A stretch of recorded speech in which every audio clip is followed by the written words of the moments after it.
Hey y'all, welcome in or welcome back to the channel and Everyday May. Today is an update in the No New Clothes Challenge. So I said that I was going to update at the end of the challenge or like the midway mark, and in classic Shauna fashion, I decided we are going to do monthly updates. So we'll have one in May for April, one in June, and then one in July. I made this choice because I just feel like this is such an opportunity to talk about what I'm learning, because we're learning a lot. Okay. We're learning a lot. And also like how my mindset has been changing, my view on my stuff. Lessons have been learned, and we're going to talk about it all today. It's just been a real learning experience.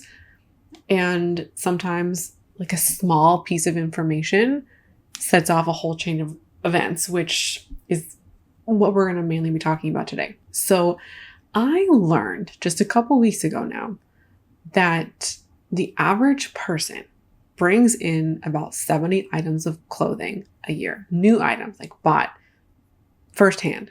And this is true as of 2019. I couldn't find any newer stats, so this is like the newest information that we have. So I went to calculate about how many new items of clothing I brought in this year, and then also how many I brought in last year. So until I had interaction with ThredUp, which we're going to talk about as well, because that has kind of interwoven with this stat to, get some new things going. So until I had interaction with ThredUp, I had purchased or brought in 14 items of clothing. And I say brought in because not all of them were new, but in my mind, after learning this information, I felt like something that I've spent my money on qualifies. I did go back and forth on this a bit because the stat is about new items of clothing. And if we want to change our consuming habits, then we would need to not buy new clothes. Or at least that's like the most sustainable way to shop. But for my purposes, if I only counted new items, I could bring in 50 items of clothes and it not count. That just didn't sit well with me either. So if the item is new to me and I spent money on it, then it's going to count. So I was up to 14 items, had an interaction with ThredUp, and now that's 24 items. And I'm going to talk more about my feelings about ThredUp in just a minute, but I want to kind of talk about this a little bit because this information I learned after I purchased some things on ThredUp, and I feel like it's just really changed how I am viewing my wardrobe and my clothes, and also how I'm viewing my purchases. So after learning this information, I decided that I wanted to put a cap on my own clothes and how much I'm bringing in. This makes sense to me because if my goal is to be a conscious consumer or more conscious, quantity does matter. It's a bit of somewhat of a mindset shift for me because back in 2022, I had my first year of contentment, and I was tracking all the stuff that I brought in. I got so hyper focused on quantity, it led to a lot of anxiety, self-flagellation, and agonizing over everything. I felt like shit all the time because I was I'm bringing in too much stuff. And then I would just agonize over things like deodorant or socks or things like that. It just became too much. I was like, you know what? We're not going to count our stuff in anymore. We're going to focus on budget. The last year I've been focusing on budget, but that has meant, and this whole kind of challenge has already illuminated within a few weeks, that focusing on the budget was to the detriment of other factors. I have continued to think about, in terms of clothing, I have continued to think about, even over the past year, can I wear this 100 times? Do I see myself wearing this 100 times? Do I need this? Do I want this? Can I use this? I've had those kinds of considerations, but I haven't really considered the sustainability factor. I would say more the conscious consumption in the, do I need more things? Just because you can use something and something could have functional value doesn't mean like you need more of it or you need to buy more things. Questions that I was asking a lot in 2021 and 2022, like what does enough mean? Those kinds of things did, in my opinion, fall by the wayside as I stopped considering quantity. And I feel now like in a bit of a different position in 2022, because in 2022, I was focusing on quantity kind of like for the sake of it, and this general idea that owning less stuff is a good thing. There was no real motivation or real intrinsic internal factor that motivated me really to want to do that thing.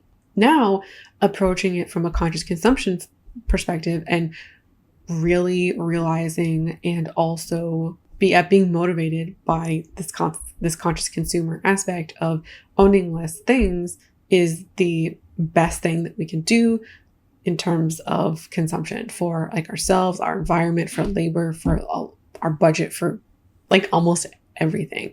So I'm kind of back to thinking about quantity and enoughness that I was in 2022, but it's a different way to think about it. Like in my mind, I think an example that's kind of similar here is how I talked about the contentment project. When you're doing a no buy, you're asking yourself, how do you not buy stuff? When you're doing a contentment project, you're asking, how can I be satisfied or content with what I have? The end result is going to be the same or similar. And if you do it right, then you'll buy less things because you'll be happier with your stuff. You'll be able to appreciate your stuff more. So the end result is similar. How you get there is different. I feel like now I'm thinking about it differently, even though the end result will hopefully be the same or similar. So let's talk about ThredUp now. This was interesting. I bought 10 items of clothing on ThredUp. A bunch of these were t-shirts. 3 of these items were t-shirts, like 1-for-1 replacements. The other stuff was stuff that I felt like could also replace other things, or at the very least, like things that I could see myself wearing 100 times or more. I also wanted to buy secondhand versions of items that were on my wish list. One of the reasons that kind of compelled me to shop ThredUp is this idea of them as a tool or service for more sustainable consumption, like making secondhand shopping easier to do and more accessible. And I was really thinking about it as a tool of such. One of the things that held me back from not taking on this challenge or breaking up with fast fashion in the first place is because I conceived of it as difficult to do and something that would be a real inconvenience. You have a service like ThredUp that, in my opinion, makes this like not true anymore. Like ThredUp is super accessible in the US, free shipping on like $70. And being in Canada, I wanted to know what the experience would be like and if this would actually be a for real tool for me to use kind of long term. I wanted an experience with ThredUp, and this also felt like a great opportunity because it's like, all right, I have a budget in mind. I can afford to buy some new clothes, like, things I would use 100 times, replacements in mind, right? Like all of this kind of, I would say, propelled me to make a purchase there. I initially filmed a cart declutter. Like I still have the footage, which I could, still use if like I want to, because I wanted to show like my thought process for how I would shop ThredUp. And then I also wanted to review the service. Like I didn't want to haul the clothes to be like, here's all the cool stuff that I bought. I wanted to talk about ThredUp as a service and talk about, accessibility, ease of use, how secondhand shopping is easier to do than we think. And then also show like maybe 1 or 2 things like best buys from the website, perhaps even talk about like how you could shop ThredUps like strategically in order to not overconsume, not overbuy, but also like find good quality items for your closet. I also want to talk about how ThredUp can lead to overconsumption too, because I do still stand firm that you can overconsume on like just about anything, even if it's from small businesses or ethically made products or, thrifted products themselves. And I felt like that would be a really great conversation. I also feel like that would add nuance to the perspective, but also being a Canadian adds additional nuances, right? Like if I want to purchase from ThredUp, minimum $30 shipping. I also learned the hard way that there are duties. I paid like $39 in duties. So ThredUp becomes a numbers game if you don't live in the US, right? Like you're best served buying large quantities of clothes or like multiple things at a time to justify the $30 shipping, $40 of duties. I think that ThredUp can be a tool to help people stop shopping fast fashion. I still believe that. I still might make a video on that. Like maybe the video would be called something like, is ThredUp a tool to help you stop shopping fast fashion? So that happened before I learned this information of the 70 pieces. And as soon as I learned that information, I went, oh, fuck. Like all of these realizations kind of came like barreling down. And I don't regret shopping ThredUp because one, is all used. I also have a very interesting and nuanced experience. I don't regret it in that aspect, but in terms of like numbers, a little like learning about this information put everything into perspective, right? So before I was like super excited. Yeah, I get to shop ThredUp, get to shop my wish list, get to do it secondhand. Like there's so much good in that. And I felt like really good about it. And then after learning this number puts my own goals, desires, and motivations into perspective. My goal to be a conscious consumer matters more than having an experience with ThredUp, shopping my wish list, etc., etc. I could have still had an experience with ThredUp, but perhaps later down the line, perhaps in preparation for summer, perhaps for fall. Like, you know what I mean? Like it didn't have to be now. So I am creating a good, better, best category or good, better, best metric for my own goals for how much clothing I want to bring in. So last year I brought in 22 items of clothing total. That included 2 special occasion dresses, 2, a pair of special occasion shoes, a clutch, and of course like replacements and things like that. So last year felt very easy to shop 22 things. Like it felt comically easy. And I think a real reason for that is because I was not thinking about clothes all that much. I have been, most especially since March, really spending a lot of time in fashion, and that I've noticed has impacted my desire to shop and my feelings about my own wardrobe, which I don't love. This is kind of what I've said about makeup, and you know, I get to take my own advice now. But when you're spending more time looking at stuff, when you're spending more time in a specific genre, then you're just looking at it more. You're exposed to it more. And so I'm felt this desire to like buy new things more than if I just wasn't looking at it. So I'm going to be using the good, better, best kind of method. Good would be 40 items, better would be 35 items, best would be 30. So if I'm in that range, then I would consider myself a success and I'll strive for 30. That's kind of how I'm looking at it. So with this in mind, I am honestly like a bit disappointed in myself this year with the amount of stuff I brought in and how quickly. And this is why it was such a perspective shift for me and why I feel like thinking about quantity should be part of my own consideration. So I accumulated a lot of stuff very quickly, almost without even noticing, which is very bothersome to me. It bothers me because if we think about 30 items is 7 items a quarter, roughly. 7 items of clothing is like 2 to 3 pieces of clothing a month, which in my mind sounds so reasonable. But then to already be almost at 30, like I'm at 24 items now. So I am disappointed with the way that the first quarter of the year has happened. And now, well, maybe more like the first third of the year, because we're through 4 months now. And when I was coming up with this challenge, it really did feel like something was missing. Something was in the back of my mind, like, Shauna, something's not right here.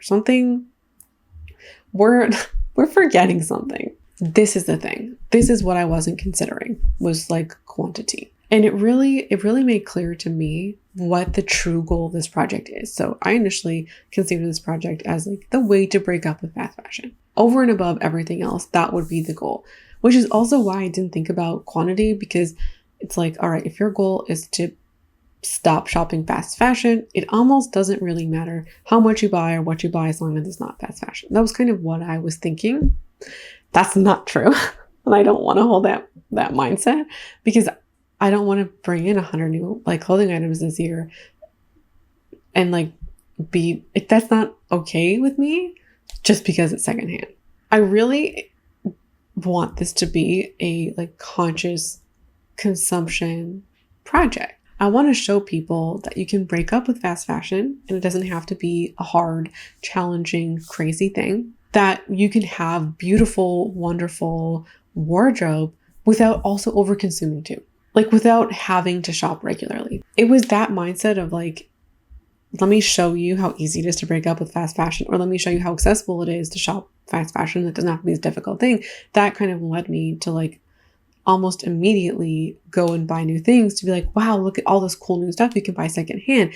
But that's not what I want to do. I don't want to be like, oh, look and go buy stuff that's secondhand. I want to show that like, and role model conscious consumption.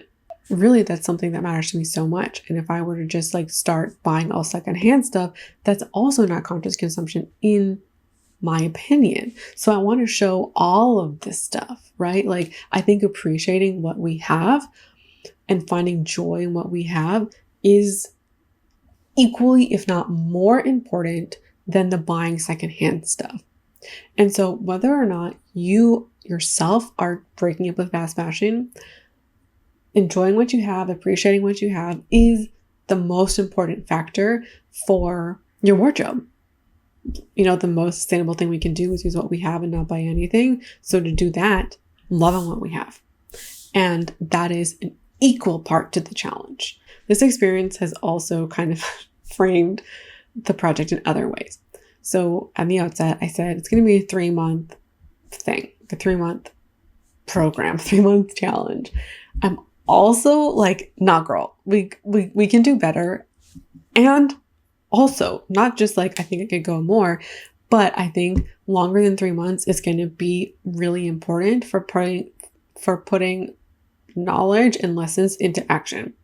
So framing this as a 3-month challenge was a way for me to start, right? Like 6 months, 9 months, 10 months, 12 months seemed like too big to tackle all at once. I'm learning.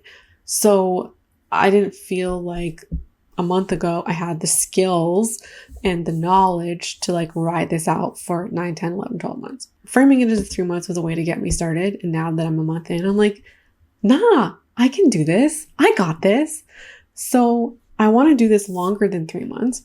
And what I think I'll do is at the 3-month mark, so at the end of June, I'll reevaluate, and that'll be the time where I'll reassess how I want this to go, if I want to change things up a little bit. And then by extending the challenge, I will get to put all this stuff that I've learned in the first month of the project, I get to put into action. I get to show myself, all right, you are going to say you're going to buy 30 things this year. Like that's going to be your goal. You have 6 items left.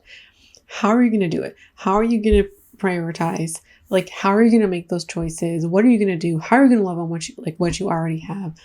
How are you going to do it? Can I stick to 6 pieces?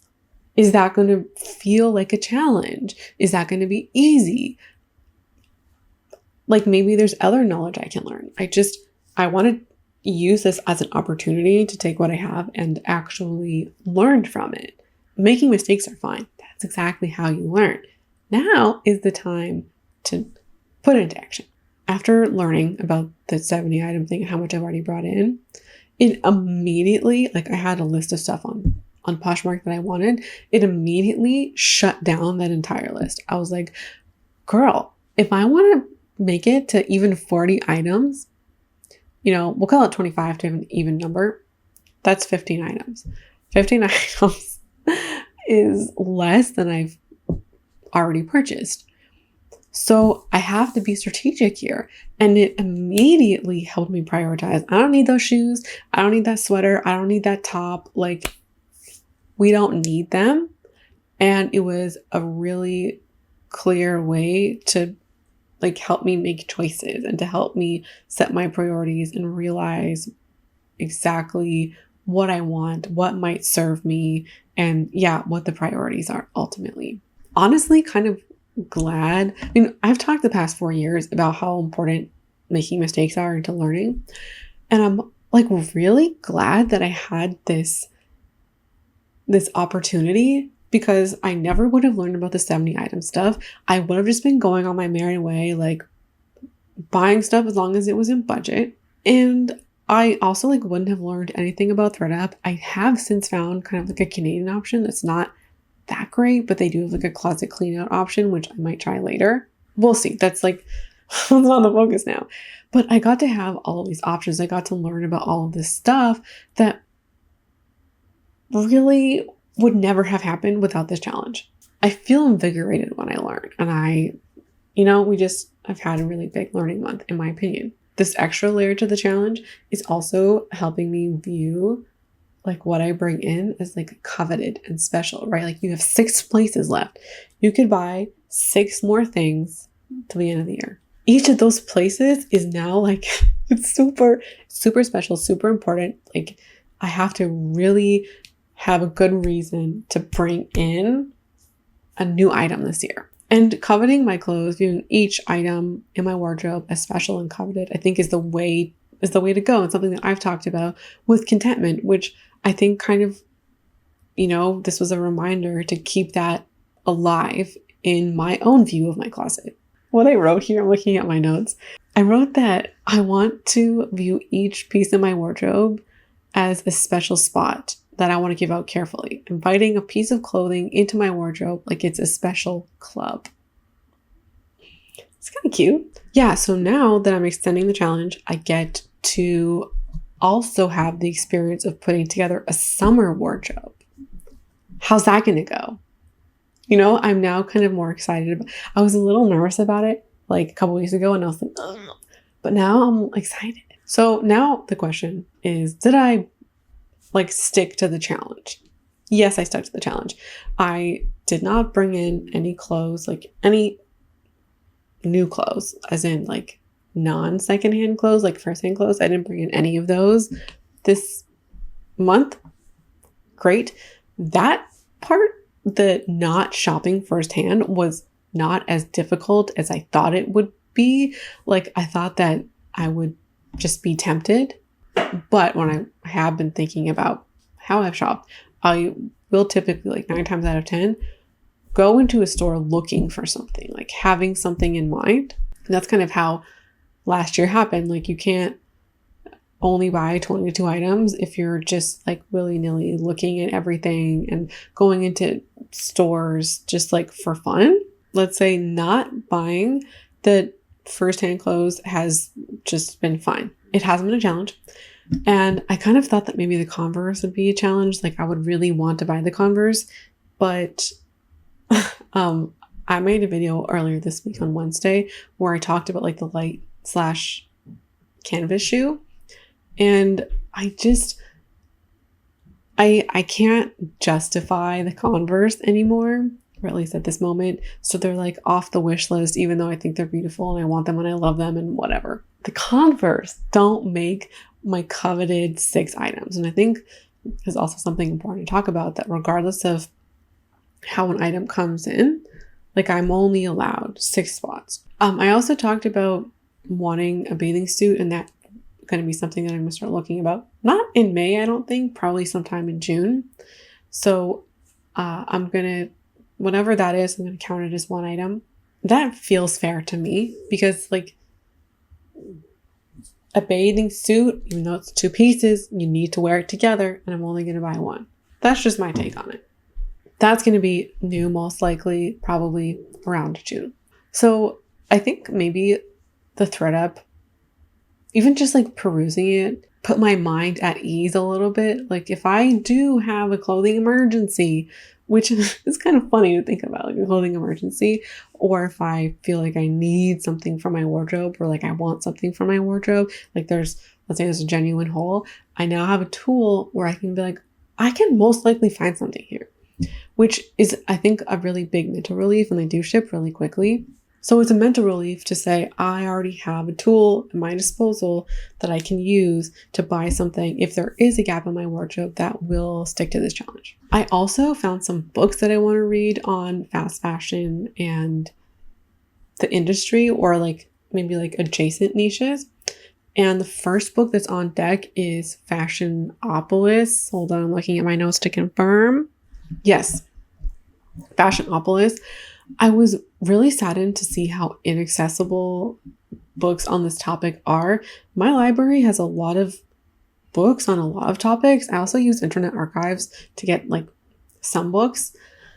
And I was just, my library had not a single, I looked up like 20 titles. My library didn't have a single title of the 20 that I was looking up on fast fashion or sustainability, the clothing industry, manufacturing, like nothing. I do still have access to my university library, so I'm able to borrow it electronically through there, which again is so frustrating because if I didn't have that access, I would be forced to buy a book in order to learn about it. And yeah, YouTube exists in those kinds of things, but I like, look, okay, I don't want to knock YouTube. I really don't, because there's a lot of people who are knowledgeable, but I'm somebody who like, I want to know stats, you know, like I want to be able to take that information. I want to put it in my own YouTube video to be like, here are stats on overconsumption. Here are stats on manufacturing. Here's like information from sources that are vetted that I can also give to you. That's what I want, which is not as possible through YouTube. Just saying. And also I know that there are like documentaries, like there's one, I think it's called like The Cost of Fashion or something like that, which I have seen, but it's also old at this point, like 2012-ish. It will give you like a baseline understanding of the problem, but I need the up-to-date sources and information. I think I'm going to call it here because that's like the bulk of what I've learned. And if I continue, I'm just going to like keep going. I learned about something called the attitude behavior gap, which is fascinating and perhaps a moment for another time.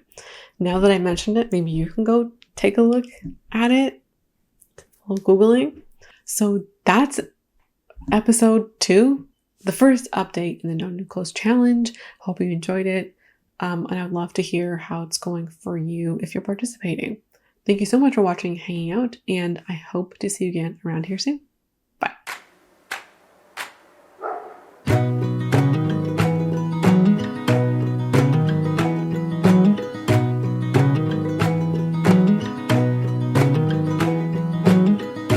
I think there's a night